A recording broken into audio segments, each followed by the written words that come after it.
नमस्कार साथियों, मैं हूं गौरव श्रीवास्तव और आप देखना शुरू कर चुके हैं ऋषि ज्ञान की बात।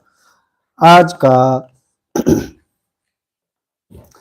रात्रि 11 बजे का लाइव श्रीमद् वाल्मीकि रामायण का तृतीय अध्याय, और इस अध्याय का नाम है रामायण श्रवण का माघ मास में फल।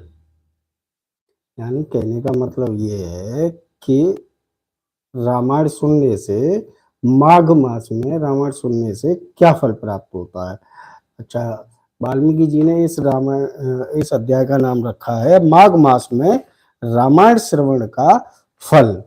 राजा सुमति और सत्यवती के पूर्व जन्म का इतिहास। तो आज का यही विषय है। जैसा कि आप सब जानते ही हैं कि रोजाना रात्रि को 11 बजे हम अपने चैनल पर वाल्मीकि रामायण का एक अध्याय करते, और पीछे के 2 अध्यायों का लिंक डिस्क्रिप्शन में दिया है। कई सारे और भी वीडियो के लिंक दिए हुए हैं, जैसे गुरु बिना परमात्मा का दर्शन दुर्लभ है, उसके 3 वीडियो हैं, वो आपको डिस्क्रिप्शन में मिलेंगे। और भी बहुत सारे वीडियो डिस्क्रिप्शन में हैं, आप उनको देख सकते हैं। अब जैसे सोमरस पान, अनंत की यात्रा और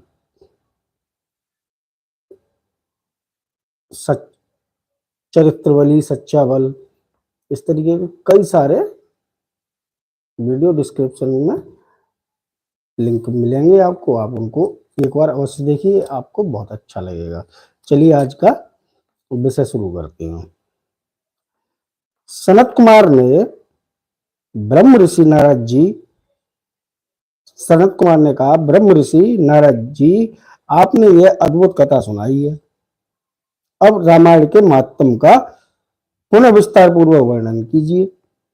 अच्छा, जिन लोगों ने पिछला एपिसोड देखा होगा, एपिसोड 2 है वो, उसको आप एक बार देख लेंगे तो आपको आगे का ये समझ आएगा। सनत कुमार नारद मुनि से ये बात कह रहे हैं कि आपने जो रामायण का अद्भुत प्रसंग सुनाया है, इसको अब विस्तार पूर्वक सुनाइए कि ये कैसे और क्या होता है इसमें। तो भाई अब नारद जी उनको सुनाएंगे। आपने कार्तिक मास में रामायण के श्रवण की महिमा बताई, अब कृपा पूर्वक दूसरे मास का महात्म बताइए। मुने, आपके वचन अमृत से किसको संतोष नहीं होगा। नारद जी ने कहा, महात्माओं, आप सब लोग निश्चय ही बड़े भाग्यशाली और कृतकृत्य हो, इसमें कोई शंका नहीं है, क्योंकि आप भक्ति भाव से भगवान श्री राम की महिमा सुनने के लिए उद्यत हुए।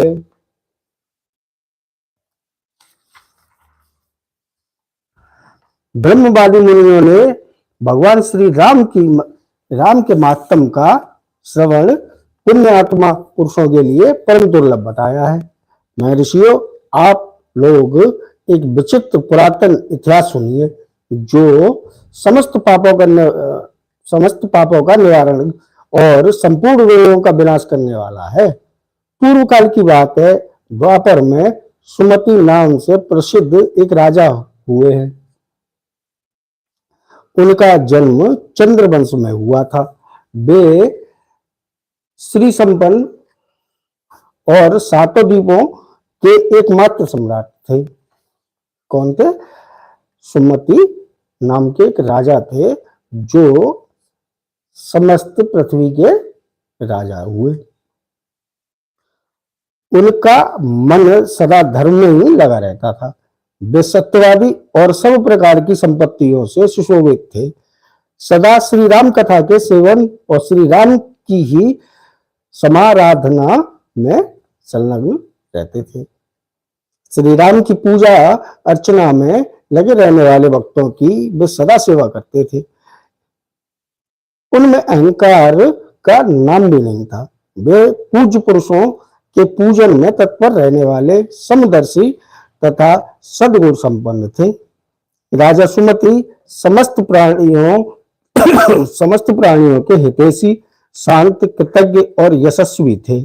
उनकी परम सौभाग्यशालिनी पत्नी भी समस्त शुभ लक्षणों से सुशोभित थी। उसका नाम सत्यवती था।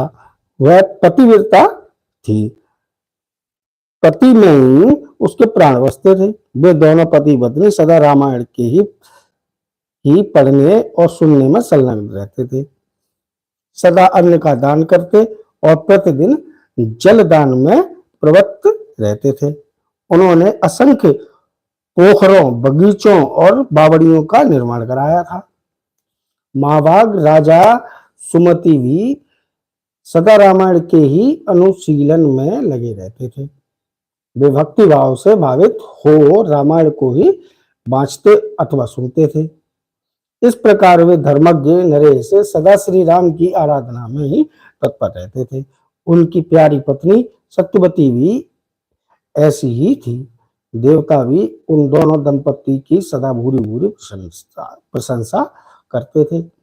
एक दिन उन त्रिभुवन विख्यात धर्मात्मा राजा रानी को देखने के लिए विभांडक मुनि अपने बहुत से शिष्यों के साथ वहां आए। मुनिवर विभांडक को आया देख राजा सुमति को बड़ा सुख मिला। वे पूजा की विस्तृत सामग्री साथ ले पत्नी सहित उनकी अगवानी के लिए आए। जब मुनि का अतिथि सत्कार संपन्न हो गया और वे शांत भाव से आसन पर विराजमान हो गए, उस समय अपने आसन पर बैठे हुए भूपाल ने मुनि से हाथ जोड़ कर कहा। राजा बोले, भगवत, आज आपके शुभागमन से मैं कृतज्ञ हो गया, क्योंकि श्रेष्ठ पुरुष संतों के आगमन को सुखदायक बताकर उसकी प्रशंसा करते हैं। जहां महापुरुषों का प्रेम होता है, वहां सारी संपत्तियां अपने आप उपस्थित हो जाती हैं। वहां तेज, कीर्ति, धन और पुत्र सभी वस्तुएं उपलब्ध होती हैं। ऐसा विद्वान पुरुषों का कथन है। मुने प्रभु जहां संत महात्मा बड़ी भारी कृपा करते हैं, वहां प्रतिदिन कल्याणमयी साधनों की वृद्धि होती है।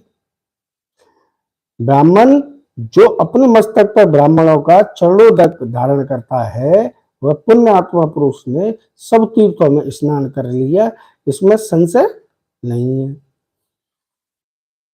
शांति स्वरूप महल से मेरे पुत्र, पत्नी तथा सारी संपत्ति आपके चरणों में समर्पित है। आज्ञा दीजिए, हम आपकी क्या सेवा करें। इस प्रकार राजा सुमति बोले। ये वाल्मीकि रामायण का तृतीय अध्याय है। अगर इसको सुनेंगे तो बहुत अच्छा लगेगा। इसका रोज रात्रि को 11 बजे हम अपने चैनल पर वाचन करते हैं या पाठन करते हैं। अगर आप सुनना चाहते हैं इसको नियमित, तो चैनल को सब्सक्राइब कर लीजिए और वीडियो को लाइक और शेयर भी कीजिए, जिससे कि आपके और भी मित्र जन परिजन सुन सकें। शांत स्वरूप महल से मेरे पुत्र, पत्नी तथा सारी संपत्ति आपके चरणों में समर्पित है। आज्ञा दीजिए, हम आपकी क्या सेवा करें। ऐसी बातें करते हुए राजा सुमति की ओर देखकर मुनीश्वर विभांडक बड़े प्रसन्न हुए और उन्होंने अपने हाथ से राजा का स्पर्श करते हुए कहा। ऋषि बोले, राजन, तुमने जो कुछ कहा है वह सब तुम्हारे कुल के अनुरूप है। जो इस प्रकार विनय से झुक जाते हैं, वे सब लोग परम कल्याण के भागी होते हैं। अच्छा, अब इस बात को सुनिए, कितनी बढ़िया बात ऋषि महोदय ने कही है। इसका अर्थ क्या है इस बात का? वो जो ये बात कह रहे हैं कि जो इस प्रकार विनय से झुक जाते हैं, वे सब लोग परम कल्याण के भागी होते हैं। जिनके मन में जो अपने आप को छोटा समझते हैं, उनको ही प्रभु की कृपा प्राप्त होती है। अहंकारी पुरुष और जो ज्यादा अपने आप को धनवान समझते हैं या ज्यादा अपने आप को होशियार समझते हैं, उनका ईश्वर के यहाँ या भगवान के यहाँ या परमात्मा के यहाँ गुजर नहीं है, वहां वो पहुंच ही नहीं सकते। भगवान के यहाँ सिर्फ वही पहुंच सकता है जो अपने आप को दीनहीन जानता हो और वही भाव रखता हो। जो अपने आप को बड़ा मानता है उसके लिए ईश्वर के दरवाजे कभी नहीं खुलते। वही बात यहाँ रिसीवर उनको बता रहे हैं। क्या कहा रिसीवर ने, फिर से सुनिए। राजन, तुमने जो कुछ कहा है वह सब तुम्हारे कुल के अनुरूप है। जो इस प्रकार विनय से झुक जाते हैं वे सब लोग परम कल्याण के भागी होते हैं। परम कल्याण क्या है? दौलत कमाना परम कल्याण नहीं। परम कल्याण एकमात्र है क्या? प्रभु के चरणों में स्थान प्राप्त कर लेना, यही एक परम कल्याण है। बाकी संसार की ये जो भौतिक दौलत है ये किसी काम की नहीं है, ये यहीं पड़ी रह जाएगी और इस सिर्फ पृथ्वी लोक पर इसे खर्च कर सकते हैं, बाकी इसे कहीं भी आप नहीं ले जा सकते। बाकी क्या जाएगा? आपके ये सुसंस्कार या सुकर्म या सत्कर्म, वही आपके साथ जाएंगे, वही आपको उन परम धामों में या परम लोकों में ले जा पाएंगे। भोपाल, तुम सन्मार्ग पर चलने वाले हो, मैं तुम पर बहुत प्रसन्न हूँ। महाभाग, तुम्हारा कल्याण हो। मैं तुमसे जो कुछ पूछता हूँ उसे बताओ। ये रिसीवर किस प्रकार उनसे प्रसन्न हुए हैं और उनसे क्या प्रश्न करते सुनते हैं। यद्यपि भगवान श्री हरि को संतुष्ट करने वाले बहुत से पुराण भी थे जिनका तुम पाठ कर सकते थे, तथापि इस माघ मास में सब प्रकार से प्रयत्नशील होकर तुम जो रामायण के ही पारायण में लगे हुए हो तथा तुम्हारी यह साध्वी पत्नी भी सदा जो श्री राम की आराधना में रत रहती है, इसका क्या कारण है? यह वृत्तांत यथावत रूप से मुझे बताओ। ये जो अध्याय है ये वाल्मीकि रामायण का तृतीय अध्याय है और इसमें ये बताया गया है कि माघ मास में रामायण का श्रवण करने से क्या फल प्राप्त होता है। अब इस बारे में राजा सुमति रिसीवर को बताएंगे, उसको आप ध्यान से सुनिए। चैनल को सब्सक्राइब कर लीजिए, लाइक शेयर और कमेंट भी कीजिए जिससे और लोग भी सुन सकें। राजा ने कहा, भगवान सुनिए, आप जो कुछ पूछते हैं वह सब मैं बता रहा हूं। मुने हम दोनों का चरित्र संपूर्ण जगत के लिए आश्चर्यजनक है। साधु शिरोमणे, पूर्व जन्म में मैं मालित नाम का शूद्र था। पूर्व जन्म में कौन थे ये? सुमति, राजा सुमति कौन थे? ये एक शूद्र थे और इनका नाम था मालित। सदा कुमार्ग पर ही चलता था और सब लोगों के अहित साधन में संलग्न रहता था। ये पूर्व जन्म में ये एक दुराचारी थे और शूद्र थे। क्या करते थे? ये कुमार्ग पे रहते थे, अच्छा काम इनके लिए था नहीं और दूसरों का अहित करते थे। तो क्या हुआ? दूसरों की चुगली खाने वाला, धर्मद्रोही, देवता संबंधी द्रव्य का अपहरण करने वाला और महापातकियों के संसर्ग में रहने वाला था। मैं देव संपत्ति से ही जीविका चलाता था। तो क्या है इस बात का मतलब? कि दूसरों की चुगली करने में लगे रहते थे, बुराइयां करने में, और धर्म की हर वक्त बुराई, देवताओं के जो उनके ऊपर प्रसाद वगैरह चढ़ाया जाता होगा उसको ये स्वयं ग्रहण करते थे। और जो महापातकी थे यानी जो पापी लोग थे उनके साथ रहना है ना बड़ा पसंद था। और देव संपत्ति यानी जो मंदिर में चढ़ावा आया करता था उसको ये लूट लिया करते थे और उसी से अपना घर चलाते थे। गौ हत्या, ब्राह्मण हत्या और चोरी करना यही अपना धंधा था इनका। ये पूर्व जन्म की अपनी कथा उन्हें ऋषि विभंडक को सुना रही है। गौ हत्या, ब्राह्मण हत्या और चोरी करना यही अपना धंधा था। मैं सदा दूसरे प्राणियों की हिंसा में ही लगा रहता था। प्रतिदिन दूसरों से कठोर बातें बोलता, पाप करता और वेश्याओं में आसक्त रहता था। यानी दूसरी स्त्रियों के पास भी, वेश्याओं के पास भी जाना था। भलाई छोड़कर बाकी सारे कुकर्म ये किया करते थे। इस प्रकार कुछ काल तक घर में रहा, फिर बड़े लोगों की आज्ञा का उल्लंघन करने के कारण मेरे सभी भाई बंधुओं ने मुझे त्याग दिया और मैं दुखी होकर वन में चला गया। जो कुकर्मी लोग होते हैं, एक न एक दिन उनको यह समाज त्याग ही देता है। लोग उनके पास उठना बैठना ही बंद कर देते और अंत में ऐसा होता है कि उनके घर वाले भी उसे घर से निकाल देते हैं, जो कुकर्मी लोग होते हैं। इसलिए हमेशा सत्कर्म करने चाहिए, जो कि इस लोक में भी आपको आनंद देंगे और परलोक में भी आनंद देंगे। जब आप यहाँ से पृथ्वी से पलायन करके दूसरे लोक में जाएंगे, यमलोक या फिर और किसी लोक में पहुंचेंगे, तो भावी वो सत्कर्म आपके साथ देंगे। इसलिए कुकर्म नहीं, सत्कर्म करनी चाहिए। वहां प्रतिदिन मृगों का मांस खाकर रहता था लोग। अब वन में पहुंच गए तो मृगों को मार के खाने लगे और कांटे आदि बिछाकर लोगों के आने जाने का मार्ग अवरुद्ध कर देता था। यानी जो लोग आ जा रहे हैं रास्ते से जंगल में, उनके रास्ते में कांटे बिछा दिए।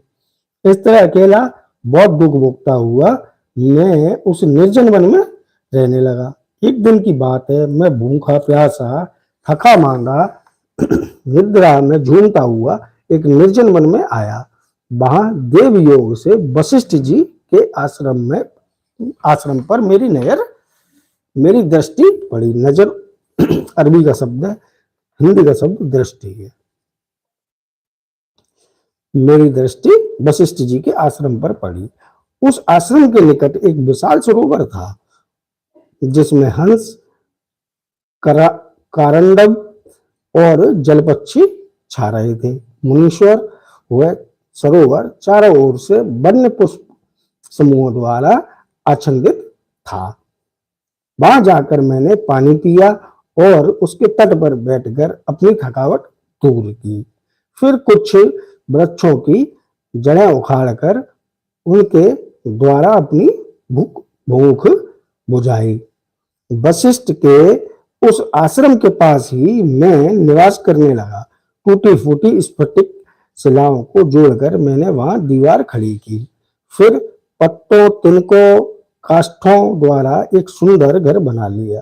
उसी घर में रहकर मैं व्याधों की वृत्ति का आश्रय ले नाना प्रकार के मृगों को मारकर उन्हीं के द्वारा 20 वर्षों तक अपनी आजीविका चलाता रहा। ये वाल्मीकि रामायण का तृतीय अध्याय है और इस अध्याय का नाम है माघ मास में रामायण श्रवण का फल। अब ये फल जो है वो सुनाया जा रहा है। तदनंतर मेरी ये साध्वी पत्नी वहां मेरे पास आई। पूर्व जन्म में इनका नाम काली था। काली निषाद कुल की कन्या थी और विंध्य प्रदेश में उत्पन्न हुई थी। उसके भाई बंधुओं ने उसे त्याग दिया था। वह दुख से पीड़ित थी, उसका शरीर वृद्ध हो चला था। ब्राह्मण वह भूख प्यास से शिथिल हो गई थी और इस सोच में पड़ी थी कि भोजन का कार्य कैसे चलेगा। देव योग से घूमते घामती वह उसी निर्जन वन में आ पहुंची जिसमें मैं रहता था। गर्मी का महीना था। बाहर इसे धूप सता रही थी और भीतर मानसिक संताप आंतरिक अत्यंत पीड़ा दे रहा था। इस दुखनी नारी को देखकर मेरे मन में बड़ी दया आई। मैंने इसे पीने के लिए जल तथा खाने के लिए मांस और जंगली फल दिए। ब्राह्मण काली जब विश्राम कर चुकी तब मैंने उससे उसका यथावत वृत्तांत पूछा। माम ने मेरे पूछने पर उसने जो अपने जन्म कर्म निवेदन किए थे उन्हें बताता हूँ, सुनिए। उसका नाम काली था और वह निषाद कुल की कन्या थी। विद्वान वह उसी की पुत्री थी और विंध्य पर्वत थी। सदा दूसरों का धन चुराना और उंगली खाना ही उसका काम था। इस प्रकार उसने अपने पति की हत्या कर डाली, इसलिए बंधु बांधवों ने उसे घर से निकाल दिया। ब्राह्मण इस प्रकार परित्यक्ता काली उस दुर्गम और निर्जन वन में मेरे पास आई थी। उसने अपनी सारी करतूत मुझे इसी रूप में बताई। मुनि तब वशिष्ठ जी के उस पवित्र आश्रम के निकट मैं और काली दोनों पति पत्नी का संबंध स्वीकार करके रहने और मांसाहार से जीवन निर्वाह करने लगे। ये वाल्मीकि रामायण का तृतीय अध्याय है। आप लोग सुन रहे हैं, चैनल को सब्सक्राइब भी कर ले, मेरा निवेदन है। एक दिन हम दोनों जीविका के निमित्त कुछ उद्यम करने के लिए वहां वशिष्ठ जी के आश्रम पर गए। महात्मन वहां देव ऋषियों का समाज जुटा हुआ था, वही देखकर हम लोग उधर गए थे। वहां माघ मास में प्रतिदिन ब्राह्मण लोग रामायण का पाठ किया करते थे। अब यहाँ से ये माघ मास में रामायण के पाठ का फल बताएंगे कि क्या फल हुआ माघ मास में रामायण के पाठन का।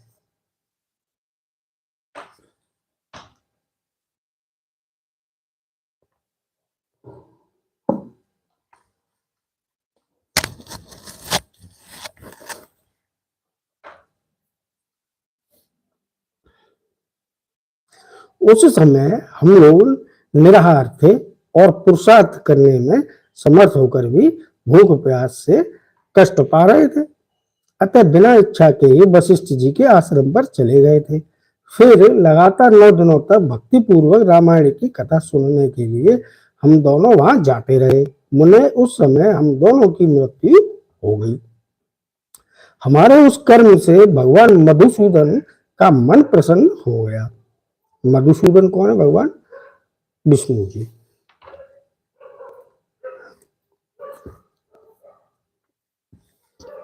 अतः उन्होंने हमें ले आने के लिए दूत भेजे। वे दूत हम दोनों को विमान में बिठाकर भगवान के परम धाम उत्तम धाम में ले गए। हम दोनों देवादिदेव चक्रपाणी के निकट जा पहुंचे। किसके पास पहुंचे? भगवान विष्णु के पास। चक्रपाणी उनको ही कहते हैं। वहां हमने जितने समय तक बड़े बड़े भोग भोगे थे वह बता रहे हैं, सुनिए। कोटि सहस्त्र और कोटि शत युगों तक श्री राम धाम में निवास करके हम लोग ब्रह्मलोक में आए। वहां भी उतने ही समय तक रहकर हम इंद्रलोक में गए। मुनि श्रेष्ठ, इंद्रलोक में भी उतने ही काल तक परम उत्तम भोग भोगने के पश्चात हम क्रम से इस पृथ्वी पर आए हैं।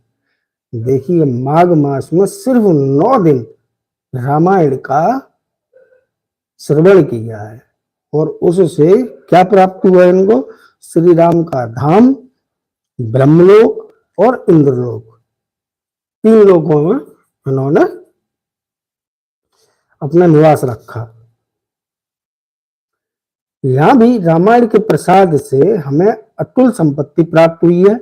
मुने अनिच्छा से रामायण का श्रवण करने पर भी हमें ऐसा फल प्राप्त हुआ है। यानी वो उनकी इच्छा भी नहीं थी, फिर भी वहां जाकर 9 दिन तक उन्होंने वो रामायण सुनी वहां, और रामायण सुनने से उनको इतना अच्छा फल प्राप्त हुआ। धर्मात्मन, यदि 9 दिनों तक भक्ति भाव से रामायण की अमृतमय कथा सुनी जाए तो वह जन्म, जरा और मृत्यु का नाश करने वाली होती है। विप्रवर, सुनिए, विवश होकर भी जो कर्म किया जाता है वह रामायण के प्रसाद से परम महान फल प्रदान करता है। नारद जी कहते हैं, यह सब सुनकर मुनीश्वर विभांडक राजा सुमति का अभिनंदन करके अपने तपोवन में चले गए। विप्रवरों, अतः आप लोग देवादिदेव चक्रपाणी भगवान श्री हरि की कथा सुनिए। रामायण कथा कामधेनु के समान अविष्ट फल देने वाली बताई गई है। माघ मास के शुक्ल पक्ष में प्रयत्न पूर्वक रामायण की 9 दिन तक कथा सुननी चाहिए। वह संपूर्ण धर्मों का फल प्रदान करने वाली है। यह पवित्र आख्यान समस्त पापों का नाश करने वाला है। जो इसे बांचता अथवा सुनता है वह भगवान श्री राम का भक्त हो जाता है। तो इस प्रकार यह तृतीय अध्याय आज समाप्त। कल रात्रि को 11 बजे फिर से मिलेंगे। एक दिन में भी लाइव होगा किसी आध्यात्मिक विषय पर। आज का ये तृतीय अध्याय वाल्मीकि रामायण का समाप्त। माघ मास में रामायण के श्रवण का फल। आप सबने इस वीडियो को ध्यान से सुना, आपका बहुत बहुत धन्यवाद। अगर वीडियो अच्छा लगा हो तो चैनल को सब्सक्राइब कर लीजिए, वीडियो को लाइक शेयर और कमेंट कीजिए, शेयर कर दीजिए अपने मित्रों के साथ, जिससे कि वो भी इस कथा का आनंद ले सके और कुछ ज्ञानवर्धक जानकारी प्राप्त कर सके। आप सबके हृदय में विराजमान परमात्मा को मेरा राम राम।